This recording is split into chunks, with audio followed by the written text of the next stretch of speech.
कहते हैं फिल्में समाज का आईना होती हैं। ये जो तमाम बातें हैं कि क्या बॉस को खुश करके आप कामयाबी की सीढ़ियों को चढ़ सकते हैं, इस तरह की बातें गॉसिप्स बहुत होती है। और अमेरिका में जो सर्वे हुआ है उसने ये साबित भी किया है, कम से कम अमेरिका में इसको कई महिलाएं हैं ये मानती हैं कि हाँ ये सक्सेस की एक सीढ़ी हो सकती है। लेकिन क्या हिंदुस्तान में इस सोच को लागू किया जा सकता है, या हिंदुस्तान में भी कॉर्पोरेट कल्चर में तमाम जगहों पर जहां महिला पुरुष साथ में काम करते हैं वहां पर ये सोच गहरी पैठ बना रही है। जैसा मैंने कहा फिल्में समाज का आईना होती है। एक और फिल्म आ रही है हेलो डार्लिंग, और वो कुछ इसी बात को या इसी नई सोच को बता रही है।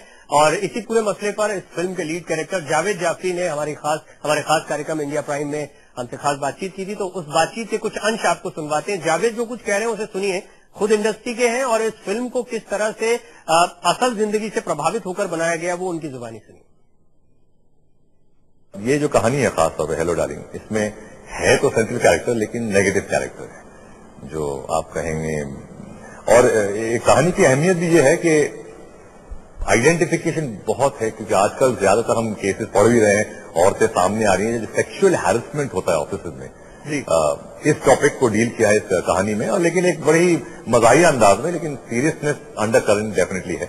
तो मैं हूं वो कमीना जो ऑफिस में लड़कियों की जिंदगी को हराम करने की कोशिश करता है। जब लड़कियां नॉक करती है मैं कहता हूं कमीना। कुछ डायलॉग्स हैं जो मजे के हैं, लोगों को लगता है एडल्ट हों कि भाई आप छोटे गांव से आई हैं, बड़े शहर में बड़े बड़े सपने लेके आई हैं।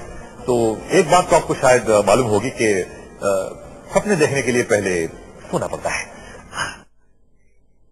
ये फिल्म जो है हेलो डार्लिंग वो कुछ इसी विषय के इर्द गिर्द घूम रही है जिस पर आज हम बात कर रहे हैं। एड गुरु प्रहलाद कक्कड़ साहब मेरे साथ लगातार बने हुए हैं। मेरे साथ चाइना एनसी भी जुड़ रही हैं जो कि बीजेपी की नेता हैं और साथ ही साथ फैशन इंडस्ट्री को भी बेहतर तरीके से जानती है। चाइना, आपका भी बहुत स्वागत है लाइव इंडिया पर। चाइना, अभी प्रहलाद जी से हमारी बात हो रही थी तो अमूमन जितने भी रिएक्शंस मिले अनफॉर्चुनेटली सब पुरुषों के मिले थे।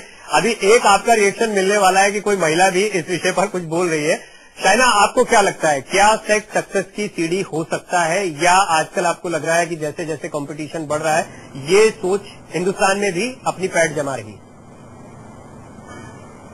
देखिए, सबसे पहले मैं ये कहना चाहती हूँ कि महिला के साथ पुरुष उस हिसाब से उनका बिहेवियर होगा जिस हिसाब से वो महिला बिहेव करती है। तो जहाँ तक सवाल है कि बॉलीवुड से ये जो फिल्म बनी है, मैंने भी इनके प्रमोशंस देखे हैं हेलो डार्लिंग की, जिस ढंग से एक्सप्लॉइट होते हैं महिला, लेकिन मैं जरूर कहना चाहती हूँ कि you can only be exploited if you allow yourself to be exploited. जहाँ तक सवाल है, महिलाओं ने हर एक क्षेत्र में इतना नाम कमाया है और अपने बलबूते पे आप देखें कि आज साइंस के फील्ड में हो, ना सिर्फ ग्लैमर की फील्ड में बात कर रही हूँ कि जैसे कि लॉयर्स हो, डॉक्टर्स हो, एडवोकेट्स हो, साइंटिस्ट हो, टीचर्स हो, एक्सेट्रा, तो हर एक कॉर्पोरेट वर्ल्ड में। तो मैं जरूर मानती हूँ कि कभी कभार शायद ऐसा होता है कि कोई महिला कॉम्प्रोमाइज करे तरक्की के लिए, लेकिन I don't think that is a rule that one can go by. Being a professional in the fashion industry और आज राजनीति में भी होने से मैं जरूर कहना चाहती हूँ कि आप जो अपने आप को डिग्निटी और रिस्पेक्ट के साथ आपका बर्ताव हो तो कोई आपका फायदा नहीं उठा सकता है, और जो आपकी क्षमता है तो कोई आपको रोक नहीं सकता है। आप में अगर टैलेंट है, आप में अगर कुव्वत है तो आप तरक्की कर सकते हैं। उसके लिए फिर इस तरह की किसी सीढ़ी के इस्तेमाल की आपको जरूरत नहीं है। आपने कहा कुछ यही बात प्रहलाद जी ने भी कही थी। आपने फैशन इंडस्ट्री का जिक्र किया और हमने फिल्मों के जरिए या जो जिस तरह की घटनाएं आरोप सामने आते हैं उनमें देखा है फैशन इंडस्ट्री से इस तरह के बहुत सारे आरोप सामने आते हैं। तो मेरे साथ एक और खास मेहमान जुड़ रही हैं, संजना जॉन मेरे साथ जुड़ रही हैं, जानी मानी फैशन डिजाइनर है, इस इंडस्ट्री को भी बेहद नजदीक से जानती है। तो संजना, मैं आपका रिएक्शन भी चाहूंगा। क्या आपको लगता है कि इस तरह से सेक्स का इस्तेमाल सक्सेस की सीढ़ियों को चढ़ने के लिए आपकी इंडस्ट्री में या फैशन इंडस्ट्री में ज्यादा होता है? मैं शाइना जो बोला मैं बिल्कुल उससे एग्री करती हूँ, क्योंकि जैसे वो लोग हैं उसके हिसाब से ही दूसरे उनके साथ इंटरैक्ट करेगा। अगर लड़की सीधी काम है प्रोफेशनल में तरीके से बिहेव करते, कोई उसको जबरदस्त नहीं कुछ होता। बट अगर if people want to be exploited वो तो अलग सी बात है, मैं कभी ये नहीं बोलेगा कि लोग गंदा या बुरा, लेकिन जैसे हम बिहेव करने चाहिए, वो जो भी इंडस्ट्री में हो, एंटरटेनमेंट हो या फैशन हो या एक ऑफिस हो, अगर आप अपने अच्छी तरीके से आपका कल्चर और ट्रेडिशन वैल्यूज रख के काम करते, तो मुझे नहीं लगता कि ऐसा हो सकता है। और मेरी पर्सनल व्यूज तो यही है इंडिया के लिए जरूर। प्रहलाद जी, अभी मेरी और आपकी जो परेशानी थी कि महिलाओं के रिएक्शन हमें नहीं मिल रहे थे, वो रिएक्शन हमें मिल गए हैं। बहरहाल इस बीच चाइना कुछ और भी कहना चाह रही है, तो जरा उनकी बात थोड़ा सा और सुन लेते हैं। जी चाइना।